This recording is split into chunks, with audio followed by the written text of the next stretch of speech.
ಈಗ ನೋಡಿ domain, range ಮತ್ತು ಕೋಡೊಮೇನ್ ಇದ್ರ ಬಗ್ಗೆ ಸ್ವಲ್ಪ ಡಿಸ್ಕಷನ್ ಮಾಡೋಣ.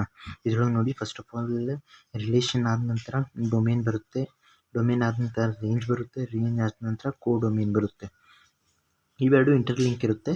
ಇದರೊಳಗೆ ಡೊಮೇನ್ ಅಂದರೆ ಏನಂದರೆ, ನೀವು ನೋಡಿ ಇವಾಗ ಸೆಟ್ ಬಿಲ್ಡ್ ಮಾಡ್ತೀರಾ, ಸೆಟ್ ಆದಮೇಲೆ ಕಾರ್ಟಿಷಿಯನ್ ಪ್ರಾಡಕ್ಟು, ಆರ್ಡರ್ ಪೇರ್ಸ್ ಅವೆಲ್ಲ ಮಾಡ್ತೀರಾ. ಅದಾದಮೇಲೆ ಒಂದು ರಿಲೇಷನ್ ಸೆಟ್ ಮಾಡ್ತೀವಿ. ಅಂದರೆ ರಿಲೇಷನ್ ಅಂತ ಹೇಳಿದರೆ ಇವಾಗ ಇದರೊಳಗೆ ನಾನು ಪುನೀತ್ ರಾಜ್ಕುಮಾರ್ ಸೆಟ್ ಎ ಅಲ್ಲಿ ಪುನೀತ್ ರಾಜ್ಕುಮಾರ್, ಯಶ್, ಅಕ್ಷಯ್ ಕುಮಾರ್ ತೊಗೊತಿದ್ದೇನೆ. ಅಂದರೆ ಒಂದು ಇಷ್ಟು ಸ್ಯಾಂಡಲ್ವುಡ್ ಮತ್ತು ಒಂದು ಬಾಲಿವುಡ್ ತೊಗೊಂಡಿದ್ದೀನಿ ಆ್ಯಕ್ಟ್ರೆಸ್ನ. ಇಲ್ಲಿ ಅರಸು, ಟಾಕ್ಸಿಕ್, ಮಿಲನ. ಹಿಂದಿನ ವಿಡಿಯೋದಲ್ಲಿ ನಾನು ಮ್ಯಾಟ್ರಿಕ್ಸ್ ತೊಗೊಂಡಿರಲಿಲ್ಲ. ಈ ವಿಡಿಯೋದಲ್ಲಿ ಮ್ಯಾಟ್ರಿಕ್ಸ್ ಅಂತೇಳಿ ಒಂದು ಫಿಲಮ್ ಇದೆ, ಹಾಲಿವುಡ್ ಫಿಲಮ್. ಆ ಫಿಲಮ್ನಲ್ಲಿ ಇದಿಷ್ಟು ಫಿಲಮ್ಸ್ ಇವೆಲ್ಲ. ಓಕೆ, ಇದರೊಳಗೆ ನೋಡಿ ಇಲ್ಲಿಂದ ಇಲ್ಲಿ ಕನೆಕ್ಟ್ ಆಗಿರೋದು ಅಂದರೆ ಈ ಆ್ಯಕ್ಟರ್ ಈ ಫಿಲಮ್ದಲ್ಲಿ ಕೆಲಸ ಮಾಡಿದ್ದಾರಂತ. ಪುನೀತ್ ರಾಜ್ಕುಮಾರ್ ಅವರು ಅರಸು ಮತ್ತು ಮಿಲನ್ದಲ್ಲಿ ಕೆಲಸ ಮಾಡಿದ್ದಾರೆ, ಯಶ್ ಟಾಕ್ಸಿಕ್ದಲ್ಲಿ ಮಾಡಿದ್ದಾರೆ, ಮ್ಯಾಟ್ರಿಕ್ಸ್ನಲ್ಲಿ ಬೇರೆ ಹಾಲಿವುಡ್ ಫಿಲಮ್ ಆ್ಯಕ್ಟರ್ ಮಾಡಿದ್ದಾರೆ, ಇಲ್ಲೇ ಹಿಂದಿಯಲ್ಲಿ ಅಕ್ಷಯ್ ಕುಮಾರ್ ಇದ್ದಾರೆ. So these are not connected. Okay, ಇವಾಗ ಡೊಮೇನ್ ಅಂತ ಹೇಳಿದರೆ set of first elements connected in a relation. ಇಲ್ಲಿ ಎಲ್ಲ ಇವಾಗ ಇಲ್ಲಿಂದ ಇಲ್ಲಿ ಕನೆಕ್ಟ್ ಇರ್ತಾವಲ್ಲ, ಫಸ್ಟ್ ಎಲಿಮೆಂಟ್ಸ್ ಇಲ್ಲಿಂದ ಈ ಲೆಫ್ಟ್ ಸೈಡಿಂದ ರೈಟ್ ಸೈಡ್ ಹೋಗಿರೋದು ಆ್ಯರೋ ನೋಡಿದರೆ ಸಾಕು. ಅಂದರೆ ಇವೆರಡಷ್ಟೇ ಕನೆಕ್ಟೆಡ್ ಇದಾವಲ್ಲ, ಇದನ್ನು ಕೋಡೊಮೇನ್ ಅಂತಾರೆ.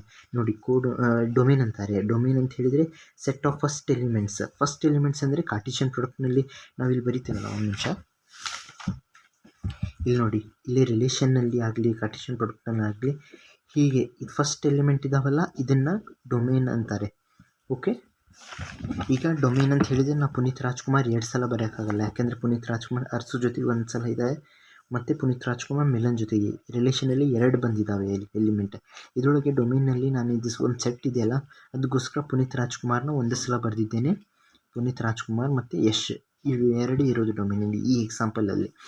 ರೇಂಜ್ ಅಂತ ಹೇಳಿದರೆ set of second elements connected in a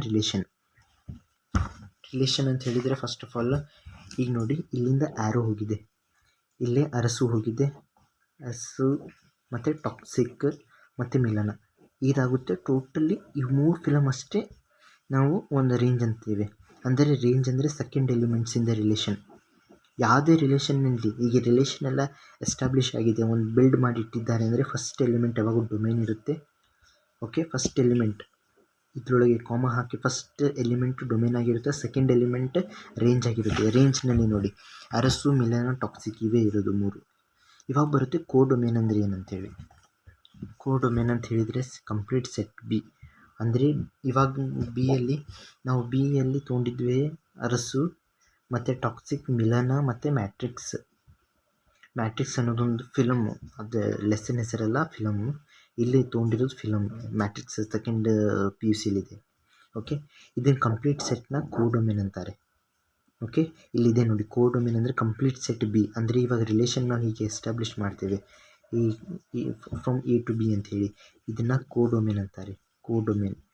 okay, ಇದರೊಳಗಿಂದ elements ಯಾವುದಾದ್ರು ಹೀಗೆ ಆ್ಯರೋ ಹೋಗಿದೆ ಅದನ್ನೆಲ್ಲ ಡೊಮೇನ್ ಅಂತಾರೆ. ಓಕೆ, ಈ ಕಡೆ ಯಾವುದಾದ್ರು ಕನೆಕ್ಟ್ ಆಗಿದೆ ಅದನ್ನು ಕೋಡೊಮೇನ್ ಅಂತಾರೆ. ಇದು ರೇಂಜ್ ಅಂತಾರೆ. ಇಲ್ಲಿದೆ ನೋಡಿ range is a subset of codomain. Range ಅಂತ ಹೇಳಿದರೆ ಓನ್ಲಿ ಕನೆಕ್ಟೆಡ್ ಒನ್, ಅಂದರೆ ಹೀಗೆ ಕನೆಕ್ಟ್ ಆಗಿರಬೇಕು. ಇಲ್ಲೊಂದು ಎಲಿಮೆಂಟ್ ಇದೆ, ಇಲ್ಲೊಂದು ಎಲಿಮೆಂಟ್ ಇದೆ, ಇದಾಗುತ್ತೆ ಡೊಮೇನ್ ಇದಾಗುತ್ತೆ ರೇಂಜ್. ಇದರೊಳಗೆ ಎಲ್ಲ ಎಲಿಮೆಂಟ್ಸಿಗೆ ಕೋಡೊಮೇನ್ ಅಂತಾರೆ. ಇದಿಷ್ಟೇ ಬೇಸಿಕ್ ಆಗಿರೋದು. ಇದನ್ನು ಬಿಟ್ಟು ನಿಮ್ಗೆ ಏನು ಅರ್ಥ ಆಗಲಿಲ್ಲ ಅಂದರೆ ದಯವಿಟ್ಟು ಕಮೆಂಟ್ ಮಾಡಿ ಮತ್ತು ವಿಡಿಯೋನ ಲೈಕ್ ಮತ್ತು ಶೇರ್ ಮಾಡಿ. Thanks for watching.